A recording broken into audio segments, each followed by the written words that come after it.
উদ্দেশ্যটাই ছিল, আমার প্ল্যানটাই ছিল যে বাংলাদেশে যে আমি কিছু আসলে ফিল্ম বানাবো। একটা নির্মাতার নির্মাণ করতে না পারাটা প্রসব বেদনার চেয়ে ভয়ঙ্কর মনে হয়। যেহেতু বাংলাদেশে একটা মুক্ত পরিবেশ আছে, আমার মনে হয় যে এখন আমি যা খুশি তা বানাতে পারি। একটু পাগল হইতে হবে, পাগল ছাড়া আসলে এগুলো তৈরি হবে না। যদি আমি দেখি যে না, আমার এই ভাবনাগুলো আমি প্রকাশ করতে পারবো না, তখনই কিন্তু একটা বিশাল বড় বাধা আসে চলচ্চিত্র নির্মাণের ক্ষেত্রে।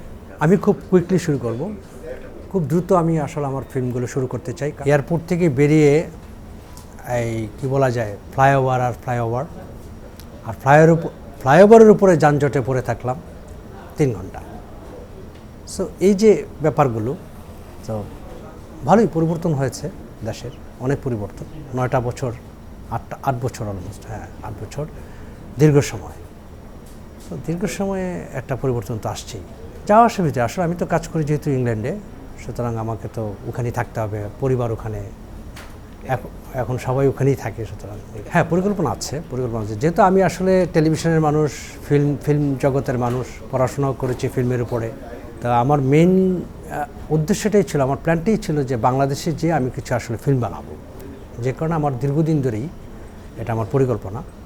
তো দেশে আসার সুযোগ হচ্ছিল না, সুবিধা হচ্ছিল না।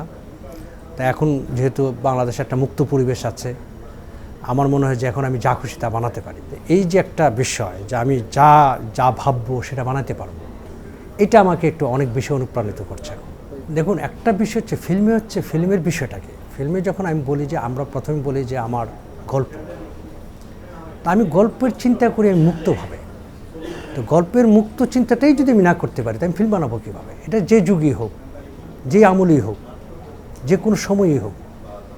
তো এইটা আমার মনে হয় যে অত্যন্ত জরুরি, যে সেটা হচ্ছে যে আমি মুক্তভাবে ভাবতে পারছি কি না, মুক্তভাবে চিন্তা করতে পারি। একটা গল্প আমি গল্প একটা তৈরি করে দিলাম এবং আমার মাথার ভিতরে আসলো যে এই গল্পটা তো আমি বানাতে পারবো না, কেন? এটা তো সেন্সর আটকায় দেবে, তাইলে কিন্তু আমি গল্পটা নিয়ে ভাবতেই পারবো না, আগাতে পারবো না। তো আমার মনে হয় এটা অত্যন্ত গুরুত্বপূর্ণ এই জায়গাটা থেকে, গল্পের জায়গাটা থেকে। আর ফিল্ম হচ্ছে একটা আসলে একটা মৌলিক শিল্প না, চলচ্চিত্র হচ্ছে একটা যৌগিক শিল্প, অনেকগুলো শিল্পের সংমিশ্রণে তৈরি হয় একটা চলচ্চিত্র। তো সেই জায়গাটা থেকে যদি আমি বলি যে বাংলাদেশ, আমি ওয়ার্ল্ড কন্টেন্টে, আমি যেহেতু মানে পৃথিবীর বিভিন্ন দেশে এই চলচ্চিত্রের সাথে বিভিন্ন সময় বিভিন্নভাবে জড়িত ছিলাম, সেই জায়গাটাতে বলতে পারি যে কিছু কিছু জায়গাতে আমরা একটু পিছিয়ে আছি, এটা সত্য কথা। কিন্তু আমি মনে করি man behind the machine is more important. আমি কোন মেশিনটা দিয়ে কাজ করছি এটার চেয়ে ইম্পর্ট্যান্ট যে কোন মানুষটা কাজ করছে। আমি আমার ভাবনার জায়গা থেকে আমি মুক্ত কিনা, এটা অত্যন্ত গুরুত্বপূর্ণ একটা চলচ্চিত্র মেকার, মানে ফিল্ম মেকারের জন্য এটা অত্যন্ত গুরুত্বপূর্ণ। দেখুন, চলচ্চিত্র এটা ঠিক, এটা কমার্শিয়াল একটা আইটেম। এটা আসলে চলচ্চিত্র সৃষ্টি হচ্ছে কমার্শিয়ালি, তো এখানে অবশ্যই কমার্শিয়াল বিষয়টা আমরা দেখি। কিন্তু পাশাপাশি আরেকটা জিনিস খুব গুরুত্বপূর্ণ, সেটা হচ্ছে যারা নির্মাণ করেন সে কিন্তু তার দর্শনটাকে তুলে ধরতে চায়, তার ফিলোসফিটাকে সে কিন্তু তুলে ধরতে চায়, তার চিন্তা ভাবনাগুলোকে তুলে ধরতে চায়, এবং বলা যেতে পারে তার যে কী বলা যায়, তার ভিতরে যে জিনিসটা খেলে, বা তার যে ভাবনাগুলো, এই ভাবনাগুলো সে প্রকাশ করতে চায় গল্পের মাধ্যমে। তা এখন এই ভাবনাগুলো যদি আমি দেখি যে না, আমার এই ভাবনাগুলো আমি প্রকাশ করতে পারবো না, তখনই কিন্তু একটা বিশাল বড় বাধা আসে চলচ্চিত্র নির্মাণের ক্ষেত্রে। এখানে দুটো বিষয় আমি যেটা মনে করি, বাংলা চলচ্চিত্রের যে অবস্থান আছে, এই অবস্থানটা আমাদের চলচ্চিত্র অনেক আগেই অনেক দূর আগাতে পারত। আপনি যদি ইরানিয়ান ফিল্ম ইন্ডাস্ট্রির কথা চিন্তা করেন, আজকে ইরানিয়ান ফিল্ম ইন্ডাস্ট্রি কোথায়? দেখুন, পৃথিবীতে কয়েকটা ফিল্ম ইন্ডাস্ট্রি রয়েছে আমরা জানি। তো একটা হচ্ছে আপনার হলিউড ফিল্ম ইন্ডাস্ট্রি, একটা বলিউড ফিল্ম ইন্ডাস্ট্রি, এখন নালিউড ফিল্ম ইন্ডাস্ট্রি আসছে একটা। কিন্তু হলিউড, বলিউড, নালিউড যাই বলি না কেন, তাদের থেকে অনেক দূর এগিয়ে চলেছে এখন হচ্ছে ইরানিয়ান ফিল্ম ইন্ডাস্ট্রি। কেন? কারণ ইরানিয়ান ফিল্ম ইন্ডাস্ট্রি তার নিজের গল্প বলতে চায়। অনুকরণ তো সবসময় খারাপ জিনিস, অনুসরণ করতে পারে না, অনুকরণটা তো ভালো না। দেখুন, একটা জিনিস হচ্ছে এই ইরানিয়ান ফিল্ম ইন্ডাস্ট্রি কথা একটু আসছে এই কারণে, আপনি যেহেতু অনুকরণের কথাটা বলেন, এই ইরানিয়ান ফিল্ম ইন্ডাস্ট্রি কিন্তু খুমেনির আগে আপনি জানেন যে শাহ শাহের আমলে তারা কিন্তু হুবহু অনুকরণ করতো হলিউড ফিল্মগুলোকে, এবং হলিউড ফিল্ম তারা অনুকরণ করতে যেয়ে কিন্তু তাদের ভেতরে টেকনিশিয়ান যারা মানে টেকনিক্যাল মানুষগুলো কিন্তু তৈরি হয়ে গেল। Technically they was very sound from the beginning. যেই কারণে যেটা হচ্ছে যে ইন্ডাস্ট্রি কিন্তু দাঁড়ানো ছিল টেকনিক্যালি, কিন্তু অ্যাস্থেটিক্যালি এটা দাঁড়ানো ছিল না, যেহেতু অনুকরণ করত। আমাদের একটা সমস্যা হচ্ছে আমরা কোনোটাই দাঁড় করাতে পারিনি। এখন পর্যন্ত আমরা টেকনিক্যালি অনেক পেছনে আছি। আমাদের বলবো যে মেধাবী যারা আছে, ইয়াং ছেলেরা, তারা আমার মনে হয় যে তারা বিদেশে পড়াশোনা করার জন্য খুব একটা যায় না এই চলচ্চিত্রের উপরে, মানে টেকনিক্যালি। যেমন ধরেন ক্যামেরার উপরে, যে আমি ডিওপি হব। হ্যাঁ, আমি আমার সাথে কাজ করে ইংল্যান্ডে একটা ছেলে ডিওপি, টবি নাম ছেলেটার, is a very very good DOP. তো তাকে জিজ্ঞাসা করলাম যে তুমি কবে থেকে তুমি এই ক্যামেরা তো কবে থেকে নেশা? কারণ হয় I was class 4। Say class 4 থেকে তার নেশা ক্যামেরা দিয়ে সে ইয়া করবে, এবং নাও সে একটা ভালো ডিওপি।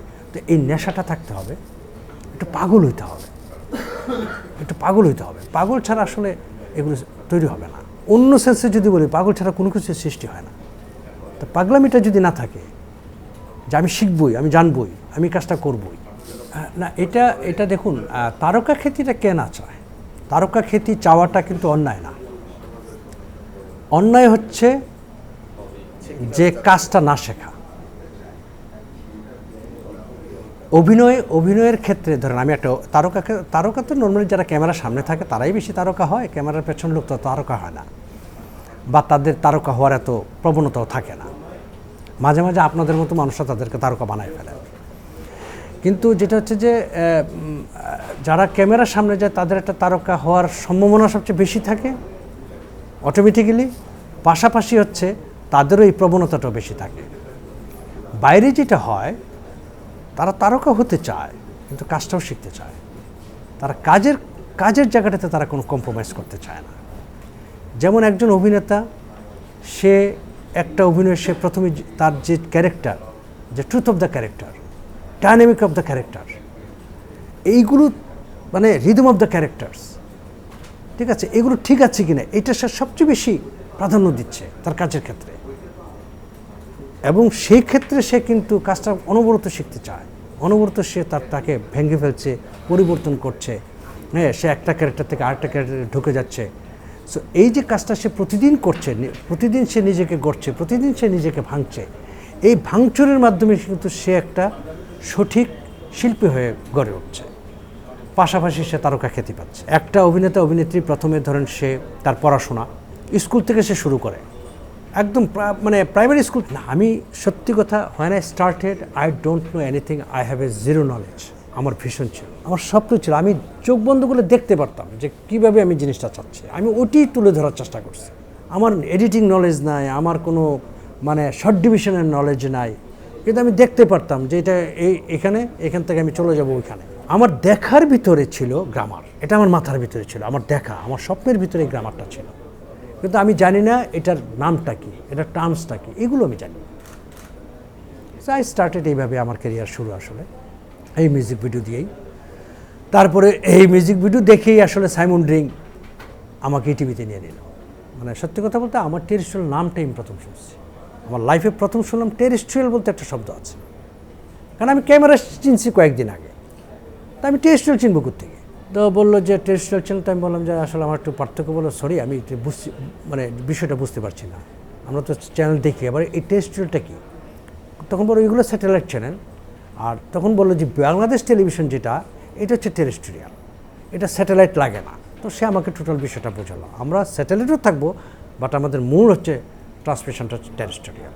তখন আমার মনে হলো বিষয়টা তো যদি করতে পারে, আমি সন্দেহ ছিল পারবে কি না, কারণ জটিলতা বাংলাদেশে থাকি, আমি বিষয়টা করতে পারলে তো বিশাল ব্যাপার হবে না। তারপরেও এটা তো একটা মানে রাষ্ট্রীয় লাইসেন্সের ব্যাপার আছে, এইটা আছে। তখন কিন্তু লাইসেন্সের ধারে কাছেও ছিল না, টিভি লাইসেন্সও পায়নি তখন, মাত্র তারা ভাবনা কাজ চলছে এনে করছে। 98-এর কথা বলছি, লাইসেন্স পেল 99। হ্যাঁ, তারপরে হচ্ছে 2000-এ হচ্ছে তারা ট্রান্সমিশনে আসলো। সো এটা তো একটা টাইমলাইন এরকম। তা আমি এখন আমার মনে হলো যে যদি করতে পারে ব্যাপারটা মন্দ হয় না। আসলে আমি সত্যি কথা বলি, আমি পরিচয়ের ব্যাপারে আমি কোনোদিন ওইভাবে চিন্তা করিনি। আমি বললাম না, আমি স্কুলে ভর্তি হয়েছি। যেই ছেলেটা স্কুলে ভর্তি হয় সে কি বলে যে আমি ইঞ্জিনিয়ার হব, ডাক্তার হয়ে যাব? বলে না তো, তাই না? একটা স্কুলের ছাত্র ভর্তি হয় সে শেখার জন্য। তা আমি একুশে টেলিভিশনে শেখার জন্য ভর্তি হয়েছি। একুশে টেলিভিশনে প্রতিদিন আমি বলি, আমি একুশে টেলিভিশন বোধহয় আই থিঙ্ক সো 2002 সেপ্টেম্বরের দিকে বোধহয় বন্ধ হয়ে গেল। তাহলে তার মানে হচ্ছে 2.5 বছর টোটাল ট্রান্সমিশন চলছিল, ব্রডকাস্টিং। এই 2.5 বছরে আমি যদি প্রতিদিন মানে একটা করে বিষয় নতুন শিখে থাকি, আমি 365 দিনে 365টা বিষয় নতুন শিখছি। আর ওই বিষয়গুলো আমি শিখেছি বলেই কিন্তু আমি পরবর্তীতে লন্ডনে, ইংল্যান্ডের মতো জায়গায় কিন্তু আমি মিডিয়াতে কাজ করে, আমি এখন পর্যন্ত মিডিয়াতে কাজ করি এবং মিডিয়াতে কাজ করেই আমি আমার ফ্যামিলি পালতে পারছি।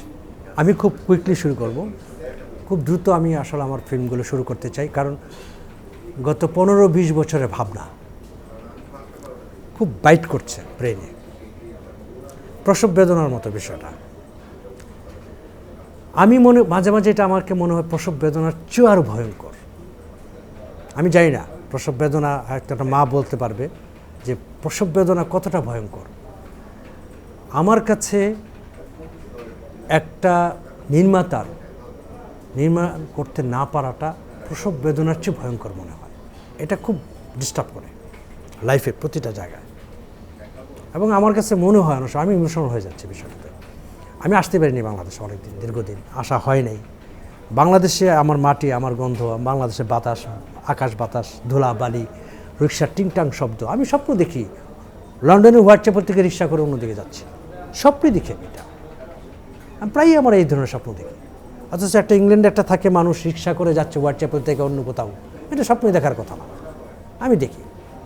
তো আমার এই জিনিসগুলো কিন্তু আমাকে খুব ভাবায়। আমি আসলে আমার মাটিটা ছেড়ে আমি এতদিন কীভাবে ছিলাম এটাই মাঝে মাঝে ভাবি। আমি সত্যি এটা হয়তো আমার জন্য এটা। তবে একটা জিনিস লাভ হয়েছে যে বিদেশে থেকে, যেটা হচ্ছে যে I learn lots as well.